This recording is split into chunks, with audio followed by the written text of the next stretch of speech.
বেশি বেলা পর্যন্ত ঘুমিয়ে থাকবো না, কারণ পরের দিন সকালে উঠতে না একটু কষ্ট হয়। লজ্জাপতির গাছটা একটু একটু পাতা ছাড়ছে। চলুন, কাজে কর্মে সেরকম তাড়া নেই, একটু ছাদে যাব। ও আজ দুপুরে রান্নাবান্না নেই, আমার ভাগ্নির ছেলের অন্নপ্রাশন। এর আগের দিন মুখে প্রসাদ হয়ে গেছে ঠাকুর মন্দিরে, আজকে অনুষ্ঠান করবে ওই গোটা কয়েক লোকজন নিয়ে। তা ইন্দ্রর সময় হবে কি না জানি না, আমি আর পুপু যাব। আর ইন্দ্রর যদি সময় হয় ও পরে চলে যাবে। এখনো গিফট কেনা হয়নি জানেন। কাল রাতে ইন্দ্র বলছিল টাকা দিচ্ছি তুমি গিয়ে নিয়ে আসো। আমি দূর, আমি এই সমস্ত কাজ কখনো একা একা করিনি, তো মনে হয় আমাকে সবাই ঠকিয়ে দেবে। তুমি আমার পাশে না থাকলে আমার পকেট থেকে একটা টাকা বের করে কাউকে দিতে অসুবিধা। আর এই দেখুন, সেদিন বাড়িতে যে কাকা গাছ বেচতে এসেছিল তার থেকে 10খানা গাছ 120 টাকা এরকমই দরদাম করেছিলাম। কিন্তু দেখুন, কালকে গাছ রোপণ করতে গিয়ে দেখি 10খানা চারা গাছ দেয়নি, 8খানা দিয়েছে। মানে আমি ঠকে গেলাম। সে যাক, কাকে কে ঠকিয়ে বড়লোক হতে পেরেছে বলুন তো। সে যাই হোক, চলুন। কাল রাত্রির থেকে ভাবছি আপনাদের কতক্ষণে এই কথাটা বলবো। তাই যখন ওই বাড়িতে আসা গাছওয়ালা মাছওয়ালা কাকাদের থেকে জিনিস নেবেন, একটুখানি দেখে শুনে বুঝে নেবেন। হয়তো ওনারাও হুটোপাটিতে থাকে, আমাদের জিনিস আমাদেরই দেখে নেওয়া দরকার। আর এই তো বন্ধু, ঠাকুর পুজো দিতে গিয়ে ইন্দ্রকে ভয়ে ভয়ে জিজ্ঞাসা করলাম যে সামনে শ্যাকরার দোকানে একটুখানি নিয়ে যাবে, বাচ্চাটার জন্য যে গিফট কিনবো ভেবে রেখেছি সেটা 15 মিনিটের মধ্যেই কিনে নিতে পারবো, তুমি খালি নিয়ে চলো। বলছে ঠিক আছে, 2 মিনিটের মধ্যে রেডি হতে পারলে নিয়ে যাব। দেখুন, তাড়াতাড়ি করে রেডি হয়ে নিলাম। একটু বিশ্বস্ত দোকান থেকে সোনা রূপোর জিনিস না কিনলে ঠকে যাওয়ার চান্স থাকে। এরকম ঘটনা অনেক রয়েছে। আমার খুড়তুতো ননদের বিয়েতে একখানা ওই রূপোর গিলটি করা মঙ্গলসূত্র পেয়েছিল, 5 বছর পরে যখন ভেঙে গেছে সেটা শ্যাকরার দোকানে নিয়ে যাওয়ার পরে জানা গেল ওটা রূপোই নয়। তাহলে ভাবুন তো, যে গিফট দিয়েছে সে নিজেও হয়তো জানে না।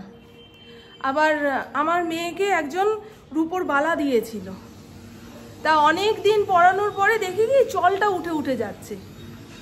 অথচ যে দিয়েছিল সে বলেছে যত্ন করে পরাবি, মেয়ের হাতটা একটু মোটা হোক তারপরে মেয়েকে দিবি, নাহলে হারিয়ে যাবে, খুলে যাবে।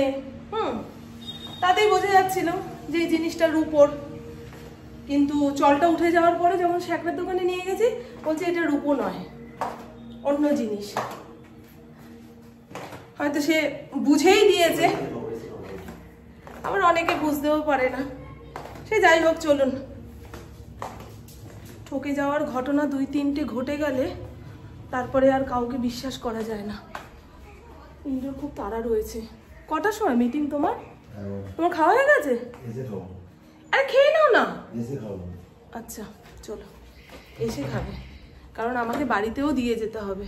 নাহলে ভেবেছিলাম একখানা ওই কাঁসারের থালা কিনবো।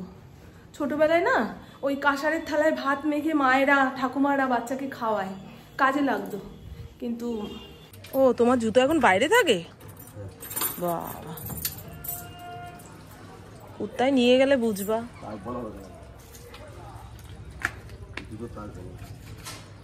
বানিয়ে নেবা যত তাড়াতাড়ি সম্ভব, তত তাড়াতাড়ি।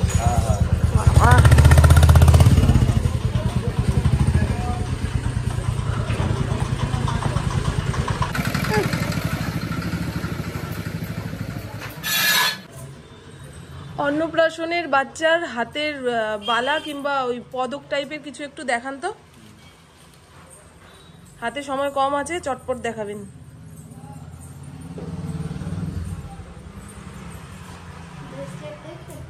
হ্যাঁ দেখো দেখো।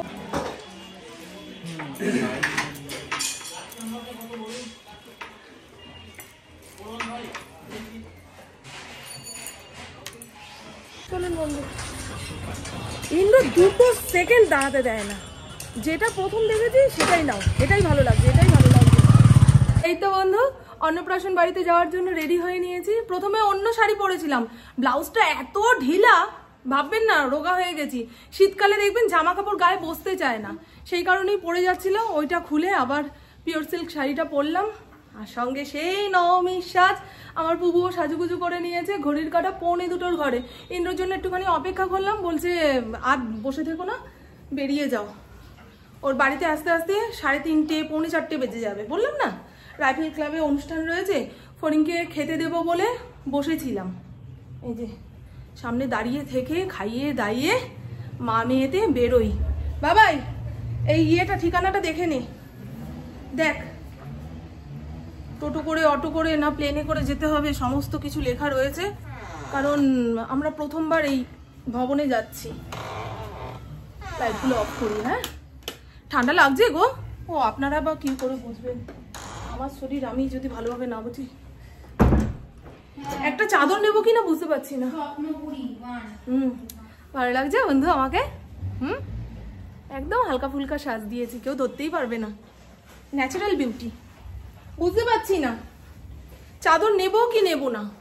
ফিরতে ফিরতে যদি বিকেল হয়ে যায়, টোটো অটোতে করে আসা, কথা আটকে যাচ্ছে। এখন খাওয়ার টান লেগে গেছে, কতক্ষণে যাব কতক্ষণে খাবো, খিদাও পেয়ে গেছে তো। সকালে চা বিস্কুট দিয়ে দিন শুরু করেছি, তাও বেলা করে খেলাম বলে এখনো পেটের এক কোনায় রয়েছে। সাজুগুজু করছি যখন পেটের ভেতরে চোঁ চোঁ। কি বলুন তো, লোক সমাজে যদি পেট চোঁ চোঁ ডাকে, বলবে দেখো নিমন্ত্রণ খেতে আসবে বলে আগের দিন রাত থেকে না খাওয়া। না গো, হাওয়া ছুটি না পড়ে চলে যাই। এই চাদরটা নিয়ে যাবো কিনা বুঝতে পারছি না। টোটো অটোতে আসার সময় কানে হাওয়া লাগলে যদি আবার কাশি বেড়ে যায়, সেই জন্যই বলছি। বাবাই কি করবো বল দেখিনি, বাবাই চাদরটা নেবো? ও আমার পুপু বলছে নিতে হবে না। শীতকালে সেজে গুজে শান্তি পাওয়া যায় না। সকালে স্নানের আগে চুপচুপা করে তেল মাখলাম, এখন খড়ি ফুটছে। আর কত বডি লোশন মাখবো? সুন্দর লাগছে, সুন্দর লাগছে মা, তুই তো সুন্দরী। দেখি বাড়ির সামনে থেকে টোটো অটো কিছু পাই কিনা, তাহলে সময় মতো যেতে পারবো। আর না হলে দুপুরের খাওয়া 3টের সময়। এখন খৈনি ডলতে বসেছে টোটোওয়ালারা। ও কি সবসময় যায় নাকি? ওই তো ফটো লাগানো রয়েছে।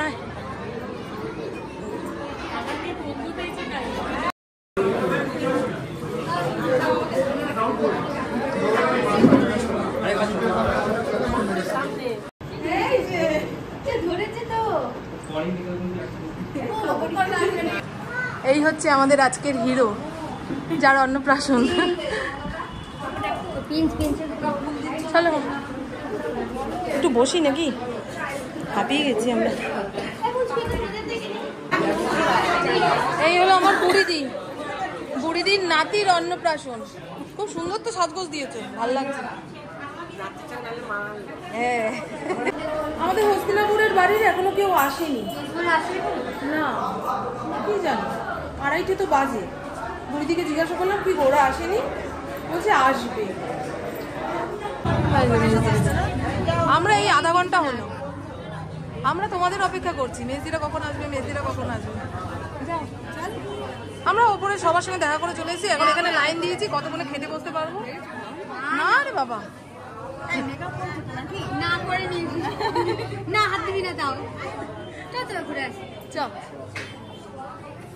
এখনো কারোর হাত ধোয়া হয়নি, আইসক্রিম নেওয়া হয়নি, হজমোলা পাইনি, আমরা চেয়ার ধরে দাঁড়িয়ে রয়েছি। আসলে সবারই তো খাওয়ার টাইম। বসলাম কাকিমা, ধন্যবাদ।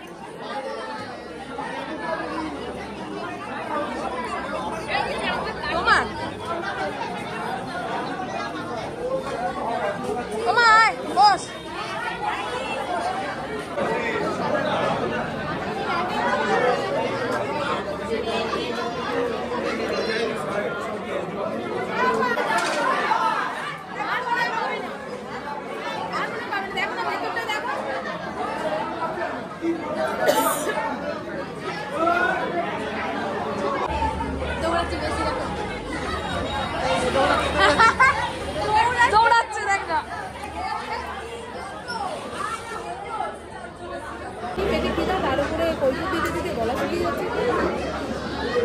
মেজদিরে সিট পাইনি জানেন, ও দেরি করে এসছে, আধা ঘন্টা বসে আমরা খেয়ে দিয়ে এই চেয়ারটা ওদের জন্য পাবো।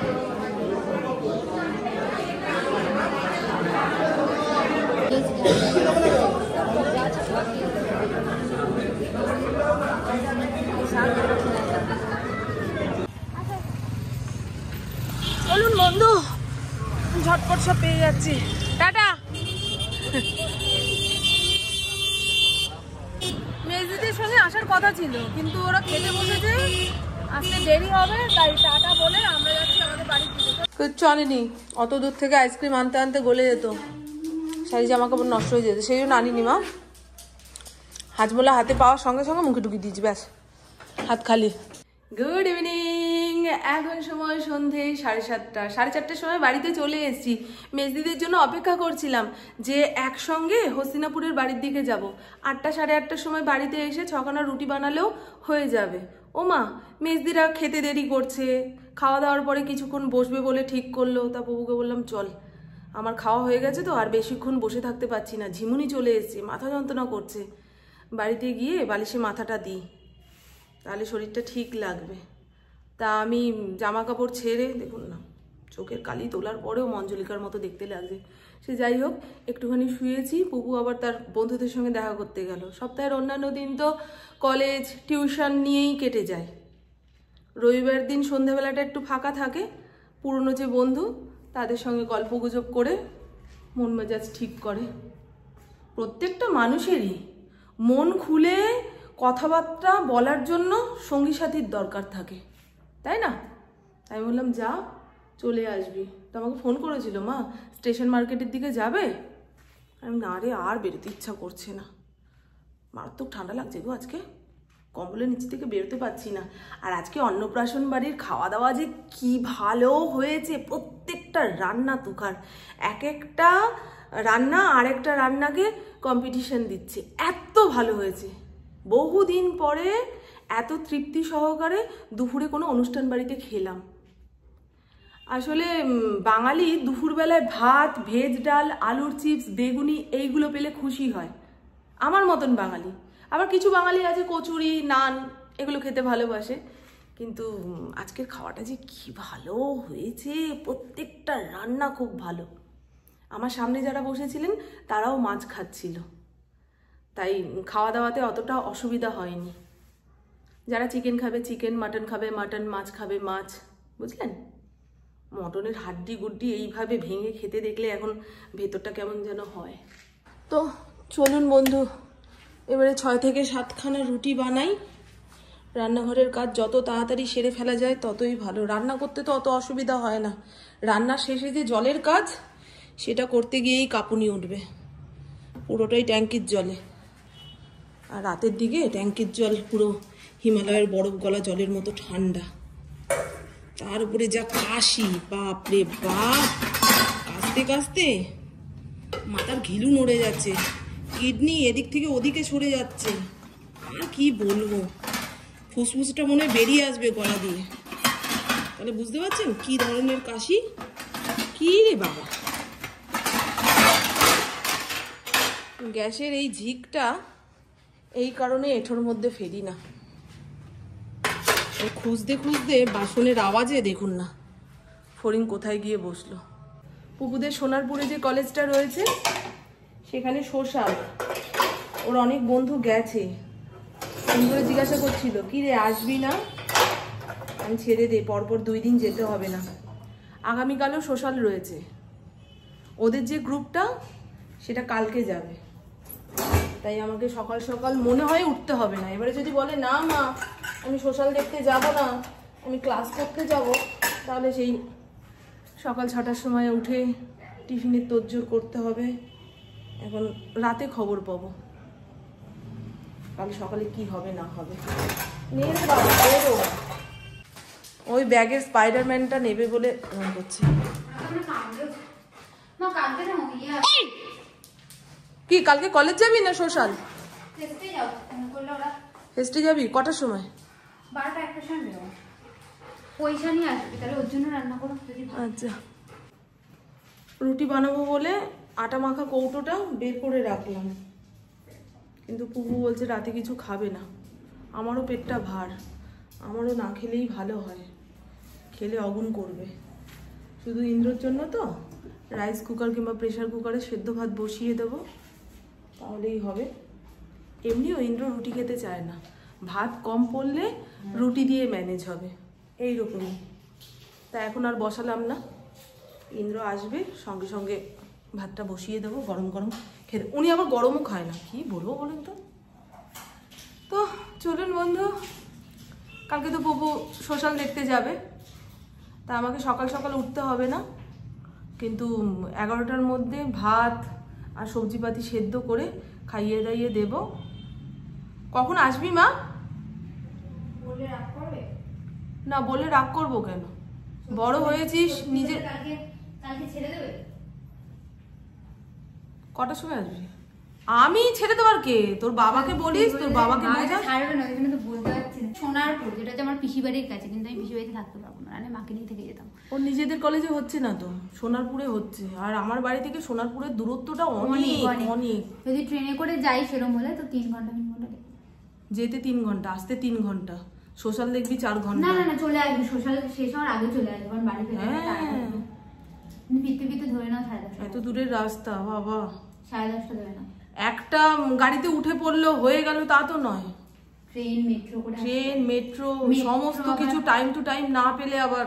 না যদি সেরকম দেরি হয় তাহলে উবের বুক করে আসবে, যদি না হয়। আর ইন্দ্র না আমার মাথা পুরো খেয়ে ফেলবে, মেয়ে আসছে না কেন, মেয়ে আসছে না কেন, মেয়ে আসছে না কেন, তুমি বললে না কেন, মানে যত দোষ। এই যে না নন্দ ঘোষ, বাইরে দিয়ে পাঠিয়ে দেবো এইরকমই। ম্যাপ লাইভ লোকেশন সেন্ড করব। মেয়েকে কিছু বলবে না। চলো নন্দু, আমার বকবক আজকের মতন এইটুকুই। আপনারা সবাই খুব খুব খুব ভালো থাকবেন, নিজের শরীরে খেয়াল রাখবেন, সুস্থ থাকবেন, আর অল টাইম স্মাইল করতে হবে। টাটা, খুব ভালো থাকবেন। আজকের দিনটা তো দারুণ কাটলো, দারুণ কাটলো। দুপুরে রান্না করতে হয়নি, রাত্রিরেও লটারি। উপু এসে বললো খাবো না মা, আমার পেটটা ভর্তি। আর কি চাই, এরকম রোজ রোজ পেটটা ভর্তি রাখবি। তোমাকে এরকম লাগছে কেন? আমি মেকআপ তোলানি?